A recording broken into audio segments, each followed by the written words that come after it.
India's External Affairs Minister shares details regarding Prime Minister Narendra Modi's visit to the United States, where the American President Joe Biden will be hosting the Indian Prime Minister for an official state visit. After holding bilateral meetings with Biden, Prime Minister Modi will address the U.S. Congress, and Prime Minister Modi will also be hosted by the U.S. Vice President Kamala Harris and the Secretary of State Antony Blinken at the state luncheon. He'll also be meeting with leaders from across the board of the Kennedy Center event and will interact with community leaders and also with members of the Indian diaspora, who are of course thrilled to come and witness this amazing event.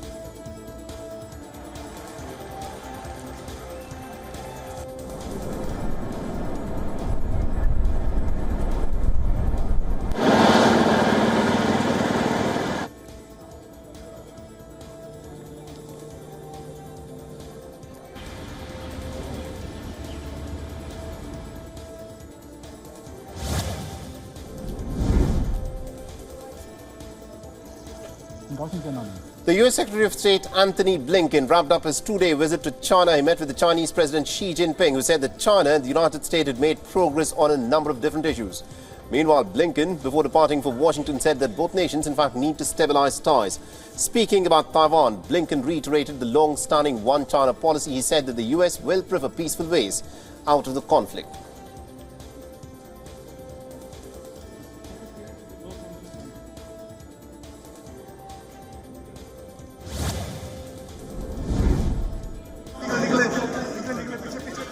The former Pakistani Prime Minister Imran Khan has been granted bail by the anti-terror court in 5 out of the 8 cases related to terrorism. In 3 other cases, his pre-arrest bail has been approved until the 4th of July. One of these 3 cases alleges that Imran Khan and his wife Bushra Bibi had obtained billions of rupees and land worth hundreds of canals from a real estate firm. The couple has been accused of legalizing rupees 50 billion, which was identified and then returned to the country by the United Kingdom during the previous PTI government.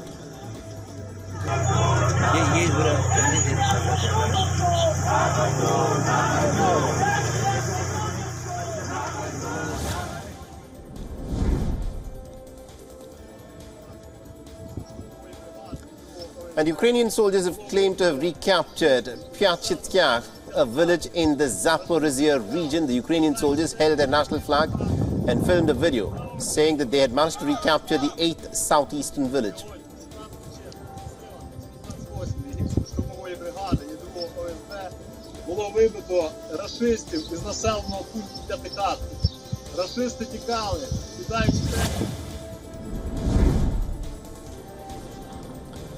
The Chinese Premier Li Qiang met with the German President Frank-Walter Steinmeier in Berlin on Monday. His trip marks Li's debut on the international stage as Premier and the second-ranking member of the ruling party. Li is also scheduled to meet with the German Chancellor Olaf Scholz. The Chinese Foreign Ministry has announced that Li will have to take part in the 7th round of China-Germany government-level talks. He'll also be attending a financial summit in Paris during his visit from the 18th of June till the 23rd.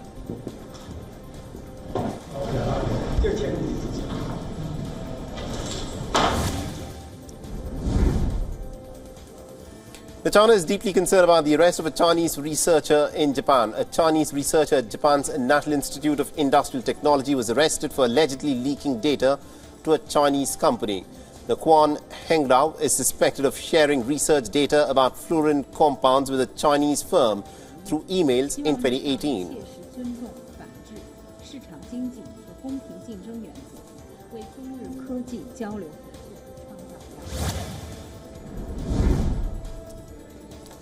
And Indonesia's President Joko Widodo met with Japan's Emperor Naruhito and Empress Masako at the Bogor Palace. And this is Naruhito's first state visit after ascending the throne in 2019. The Tokyo and Jakarta are in fact moving towards deepening their ties in recent years. And Japanese officials have time and again cited the importance of Indonesia's emerging economy and also its strategic location close to the shipping lanes.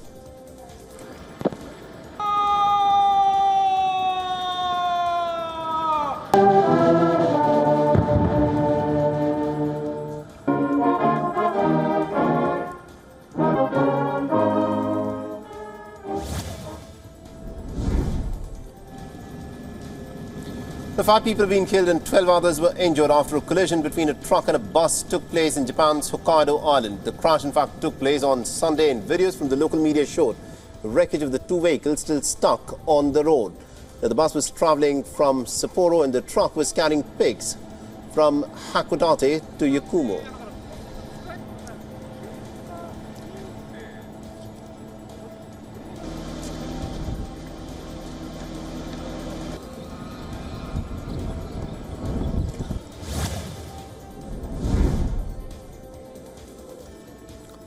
The chief of Khalistan Tiger Force, Harshdeep Nijjar, was shot dead in Canada's Surrey. India's National Investigative Agency had earlier announced a cash reward of about $12,208 US for him.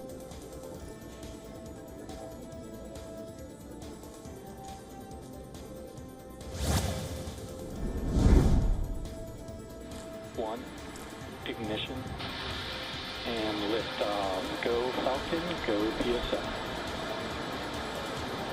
Indonesia and Elon Musk's rocket company SpaceX on Monday launched the country's largest telecommunications satellite from the United States. The project is about $540 million and is intended to link up remote corners of the archipelago to the internet.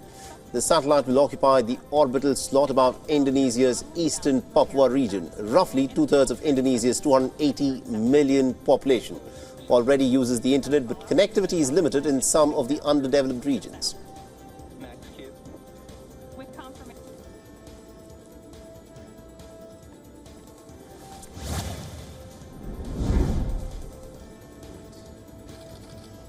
And a trade deal was signed between the European Union and Kenya on Monday in a coup for Brussels. The Economic Partnership Agreement will give Kenya tariff-free access to the European Union. The partnership agreement was signed in Nairobi. The European Union is Kenya's biggest market, where it sends roughly about 1/5 of all of its exports. It includes the country's famous tea, coffee and 70% of flowers. To come for the Africa. Distinguished guests, ladies and gentlemen, we've come to the end of this session and we'll allow His Excellency to retreat. And Israeli security forces carried out a raid in the Palestinian territories of Jenin. The Israeli forces claimed to have made arrests after the Palestinians resisted the raid, and there were clashes between the IDF and the Palestinian people. At least 5 Palestinian people are said to have been killed, while 66 others have been injured, and many of them are in a serious condition.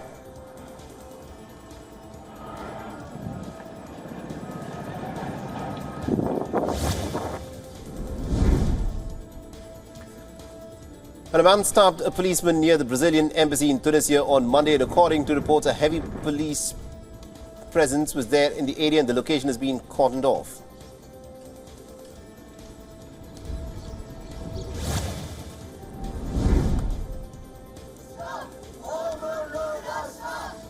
On the last day of the Trans Pride Week in Istanbul, trans individuals were detained by the police. They wanted to hold a pride march but then were stopped from doing so. However, despite the blockade, some of them managed to gather and held the march for a short time before they were dispersed by the police. Nearly 10 trans activists were detained.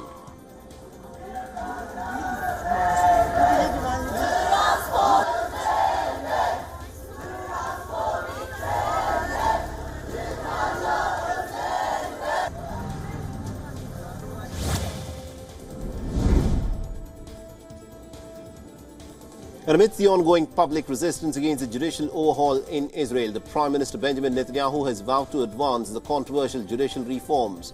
Netanyahu has said that his government is ready to take active steps to push the legislation through. At a weekly cabinet meeting on Sunday, the Prime Minister vowed to quote-unquote begin the practical measures on reforms in spite of the ongoing demonstrations. Massive protests against these judicial reforms have continued over the last 5 months since they were introduced in February this year. The protest organizers were pretty adamant about not giving up until the government cancels the proposed changes rather than delaying them.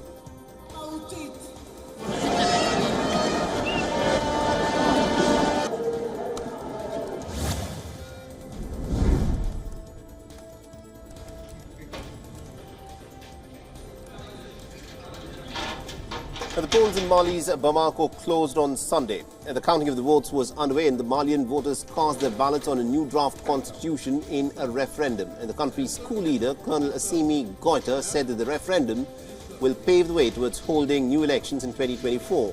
But on the other hand, critics have in fact called a delay tactic to extend his time in power. Assimi seized control of the landlocked West African country nearly 3 years ago.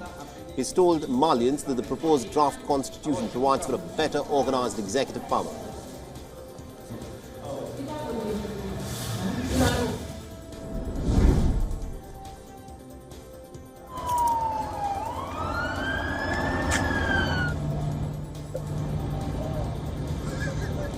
The Juneteenth celebrations took a bit of a tragic turn on Sunday night. Reports have emerged of a horrific shooting incident amidst a massive rush. One person was killed while 20 others were said to be injured with gunshot wounds. The incident happened in a suburb of Chicago City, and the residents have said that every year people spontaneously gathered at the parking lot to celebrate Juneteenth and also the 4th of July. The DuPage County Sheriff's Deputy Chief Eric Swanson said that the authorities are still investigating the motive and the number of shooters who were involved. The Juneteenth is a U.S. federal holiday commemorating the emancipation of enslaved black Americans.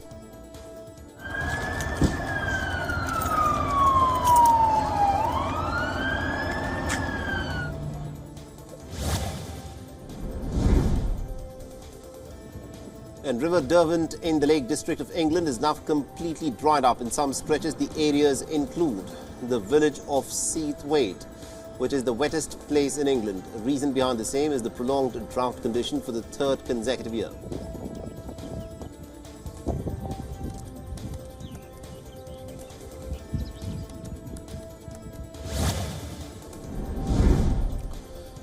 And 5 people have been killed and 25 others are said to be missing in a flash flood and landslides that were triggered by heavy rains in east Nepal. Heavy rains washed away a hydroelectric project under construction of the Heva River in eastern river, resulting in the disappearance of nearly about 16 workers.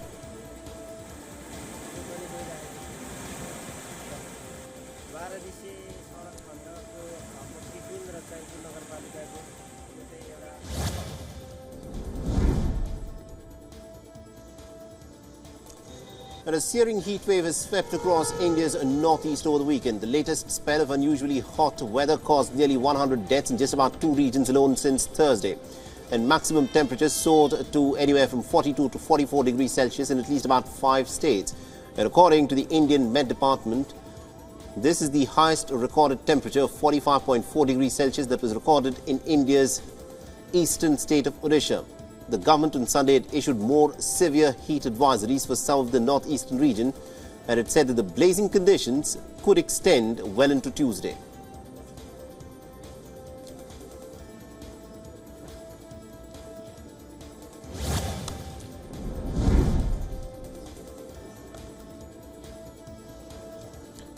The tornado that struck the Texas town of Perryton last week has left a trail of complete devastation, of destroyed structures and lots of debris everywhere. The tornado has killed at least about 4 people and has injured dozens of others.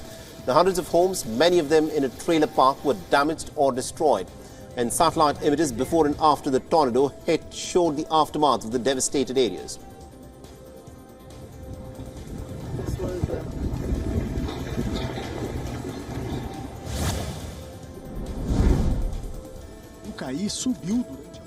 And at least about 12 people have been killed in Brazil's southern state after an extratropical cyclone that has struck the region. The storm caused torrential rains, and as per reports, helicopter searches are underway in flooded neighborhoods to find 5 others who have in fact gone missing. In some flooded towns, firefighters have in fact resorted to using boats to be able to help the affected residents besides sending help via helicopters. One of the worst hit areas in the cyclone's trail was the town of Cara, which has a population of nearly about 8,000 people. Many residents in affected areas have taken shelter in the outdoor sports facilities in their towns. The authorities have issued a warning for a risk in landslides in several areas. Está mais de 2 metros acima da cota de inundação. The French pianist Violette Prévost entertained hundreds of Madrid residents with her performance on a floating piano. The performance was held around Pradolongo Artificial Lake, the group Piano du Lac captivated locals and tourists at u.s.a with a revamped concert. And the group is on tour in Spain until August.